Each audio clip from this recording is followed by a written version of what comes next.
You know, guys, I gotta be honest with you guys right here. And I might get a little bit of hate for this in the comments, but I don't care, frankly. I keep it a buck on my channel. You guys know that. I don't sugarcoat a damn thing. This episode was not as hype as I wanted it to be. It wasn't. Now, that could be my expectations being too high, which it might be.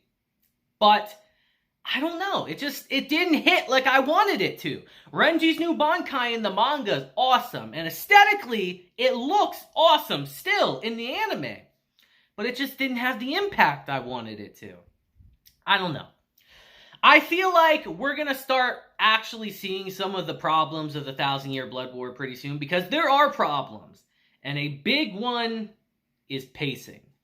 Pacing is a big problem throughout the 1,000-Year Blood War.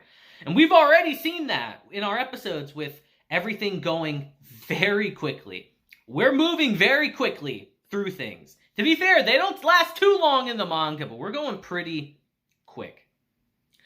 But anyway, let's just get into it and talk about Bleach 1,000-Year Blood War episode 5 today.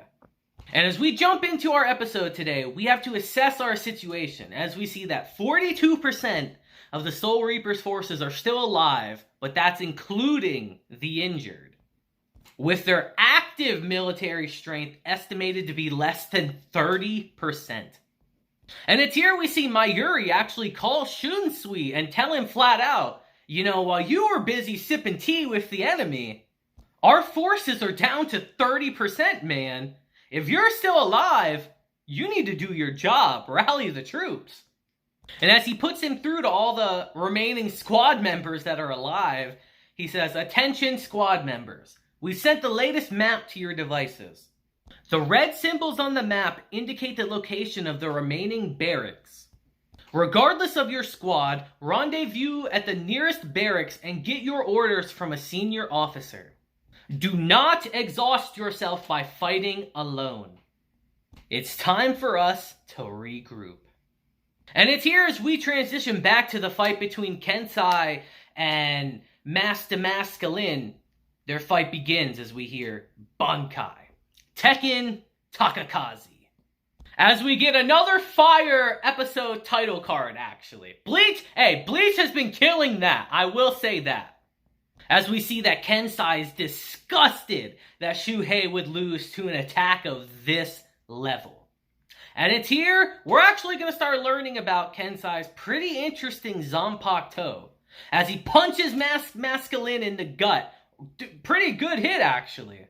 As he explains that my Takakazi is a Zanpakuto that can cause a sword trajectory to explode. And my Tekken Kakazazi is a Bankai that crams the force of those explosions into my fists. And that explosive power will assault you endlessly as long as my fist stays in contact with you. As he sends Master Masculine flying here. But if things were that easy, Mask would have been beaten a long time ago. As Shuhei suddenly tells Kensai, it's not that easy. You need to get rid of the little guy first. As we see James call out, Superstar. As Mask instantly gets back up. And within seconds, he sends Kensai and Rogero flying with ease. As he says, I am S. The Superstar, Mask Masculine. Which I spoiled for you guys a couple episodes ago. Oh well. Oh, but our beatdown ain't over yet. As Kensai comes back for more. And just starts getting the shit beat out of him. As he's trying to use his Bankai's ability. But now it has no effect on Mask.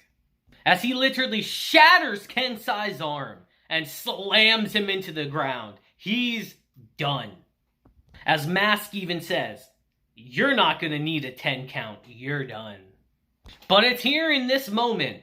We see that Rogero used this time to stab James and actually cut him in half. As Mask is just like, how dare you harm my innocent fan? As Rogero tells him, loud and noisy guests are not welcome at my dance. Rogero would definitely be that one teacher at the school dance who would say, all right, you can dance with each other, but don't get too close now. He would be that motherfucker. As he says, Kensai had used everything he had to give me this opportunity. I can't let it go to waste. As we just hear Bankai. Kinshara Butadan. Now, Rogero has a very interesting Bankai. As he says, Kenshara Butadan is a dance trope of death. And the price of admission is your life. And tonight's first program is the Sea Drift, which, as the name suggests, attacks Mask with a huge vortex of water. And now our second program, Prometheus, attacks him with a vortex of fire. As Mask says, impossible! No Zanpakuto can manipulate both fire and water at the same time. This must be some sort of deception. As Rogero tells him, that's right. My technique is deception. And as he increases the intensity of the fire, he says the boiling magma is the wrath of the earth. As he tells Mask, I control music, the deceptive melody that echoes in your ears. It will captivate your heart. And when your heart is captivated by my spell, you will burn and breathe your last. Now guys, with a Zanpakuto that deals with music and sound, that tricks your senses, what is a good way to deal with it, you might ask? Well, plugging your ears, as Mask does. As Rogero tells him, you know, that's not going to help you. But he takes it a step further by rupturing his eardrums, meaning he can't hear at all now. The perfect counter to Rogero.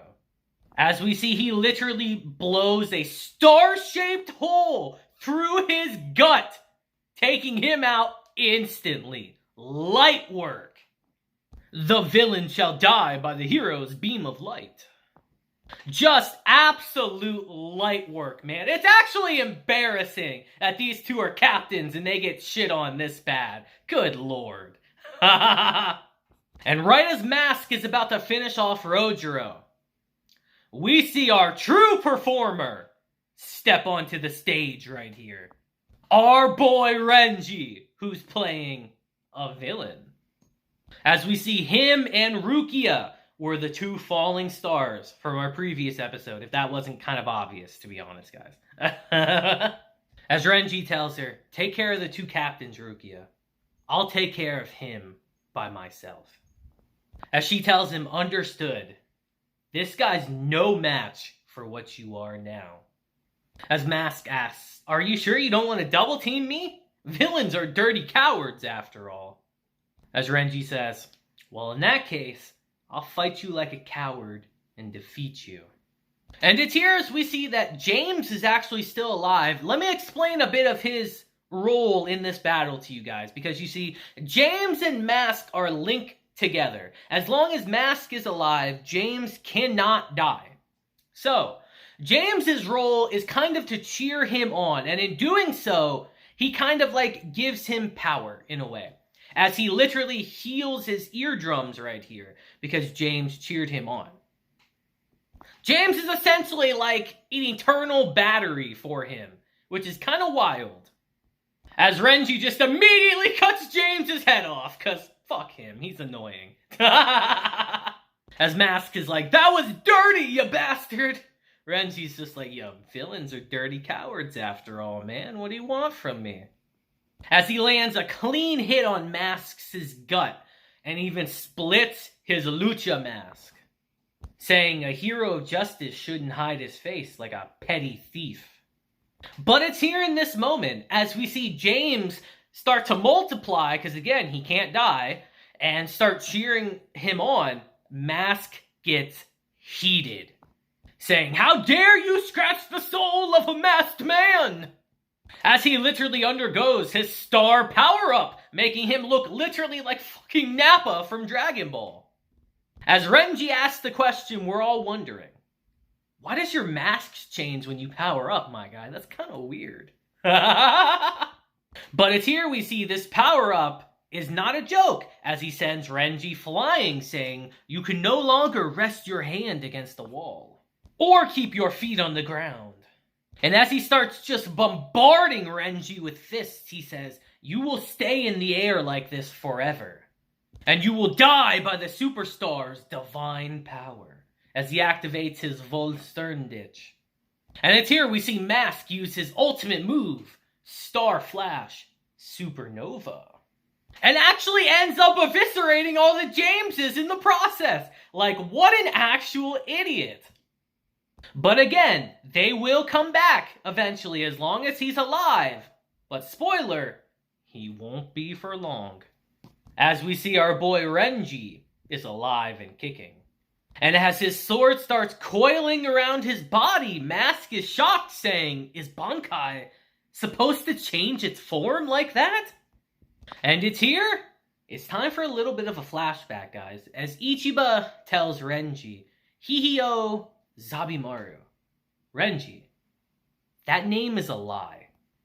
But more precisely, it's only half of its name.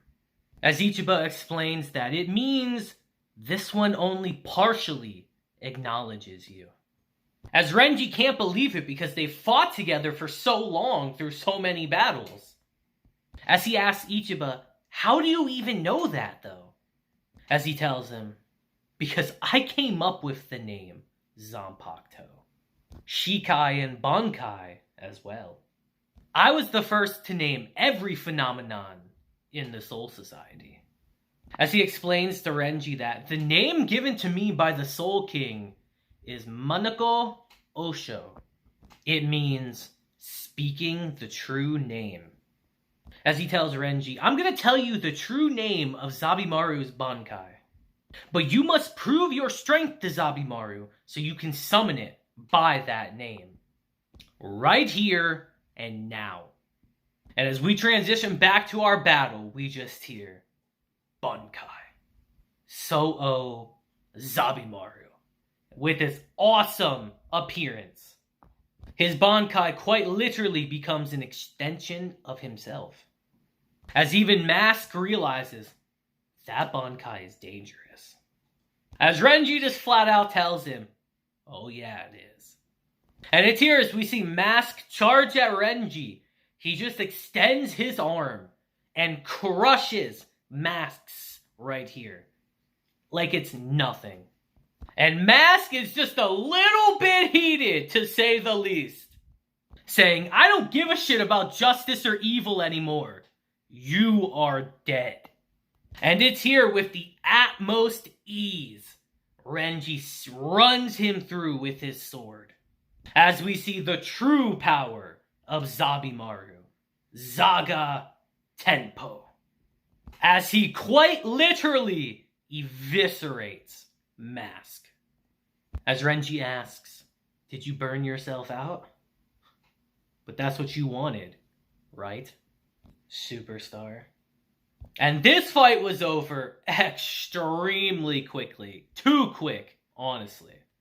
And it's here as we transition to our final scene.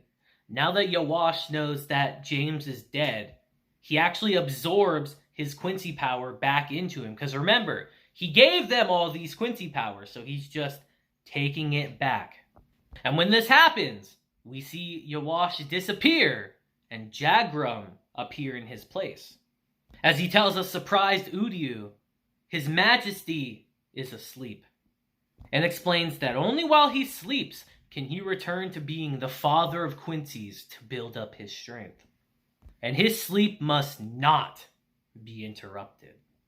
But as Uryu asks why he's here though, Jagrum tells him, "Me and His Majesty are connected." Or should I say, he's connected to all Quincy's. But you already know that, right? But he adds to Uryu, "But do you know why His Majesty possesses such powers? What sort of being His Majesty truly is? I'm guessing not even your grandfather, Soken Ishida, was able to figure it out." As he says, "I guess I can tell you, being that you are His Majesty's successor." And on that tense note, our episode ends. And we will get into Yuha's backstory soon enough, guys. I promise you that. But yeah, just in regards to this episode, like, it's not as badass as I wanted it to be.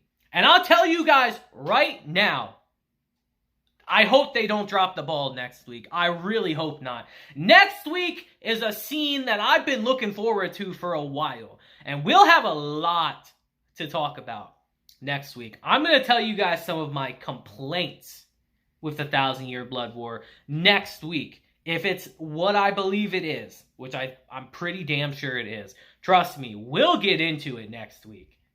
But I'd love to hear your thoughts on this episode down below in Renji's new Bankai. Despite how underutilized it really is, it's pretty damn cool. I will say that. It's very cool looking, so let me know your thoughts down below.